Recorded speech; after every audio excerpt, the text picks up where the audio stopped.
اب بتاؤ کیا چاہتے ہو؟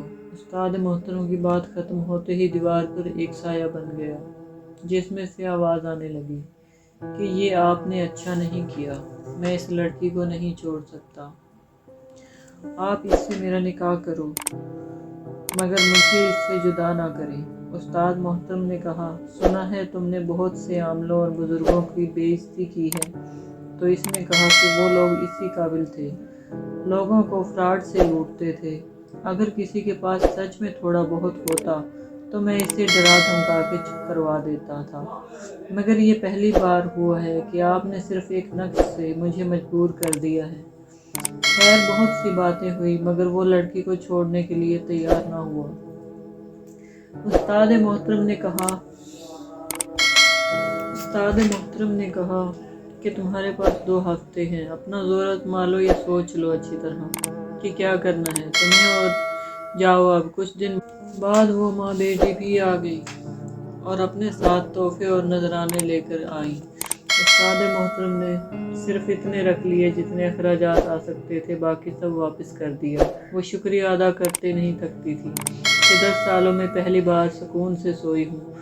وہ آیا ضرور مگر دروازے کے سامنے کبھی دیوار پر کبھی چھت پر دھمکیاں دیتا رہا، خدا آپ کو سلامت رکھے کہ آپ نے میری زندگی بچا لی۔ انہوں نے استاد محترم کو کہا کہ آپ جتنا پیسہ کہیں گے ہم دینے کو تیار ہیں، بس اس سے ہمیشہ کے لیے پیچھا چھڑوا دیں۔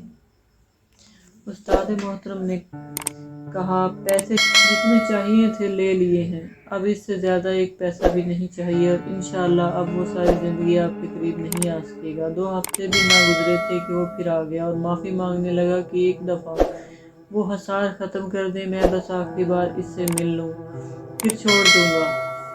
استاد محترم نے کہا کہ نہیں، میں سب جانتا ہوں کہ تم کیا کیا خباثتیں کرتے رہے ہو اور اب کیا کرنا چاہتے ہو، اس لیے میں تمہیں کبھی اجازت نہیں دوں گا اس بات کی۔ تمہارے پاس 2 ہی راستے ہیں، اپنا علم آزماؤ میرے مقابلے پر یا پھر عزت سے اسے چھوڑ دو۔ جب اس نے دیکھا کہ کوئی حل نہیں ہے تو اس نے کہا کہ میں اس شرط پر اسے چھوڑ دوں گا کہ آپ مجھے اپنے پاس رہنے کی اجازت دے دیں۔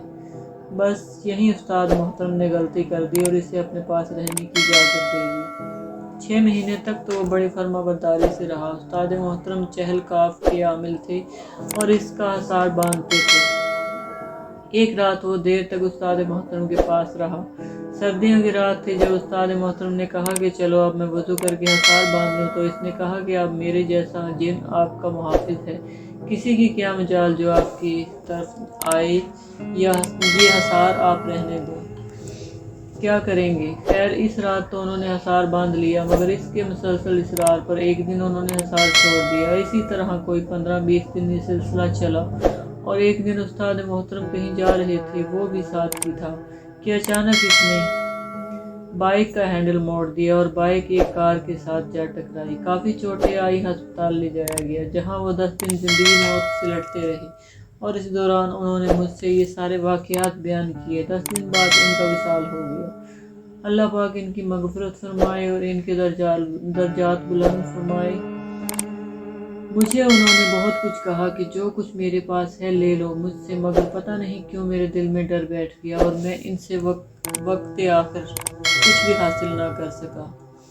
ان کی تدفین کے بعد میں نے ایک کالے سیاہ بلے کو قبرستان میں پھرتے دیکھا تھا۔ اب بھی لوگ کہتے ہیں کہ انہوں نے اس قبرستان میں ایک بڑے سائز کا کالا بلہ اکثر دیکھا ہے، پتہ نہیں اب وہ کیا کرنے آتا ہے وہاں۔ وہ خاتون اب مستقل پاکستان میں رہتی ہیں اور شادی شدہ ہیں، ماشاءاللہ سے بہت عبادت گزار ہیں، اور جمعرات استاد محترم کی قبر پر حاضری دینے ضرور آتی ہیں۔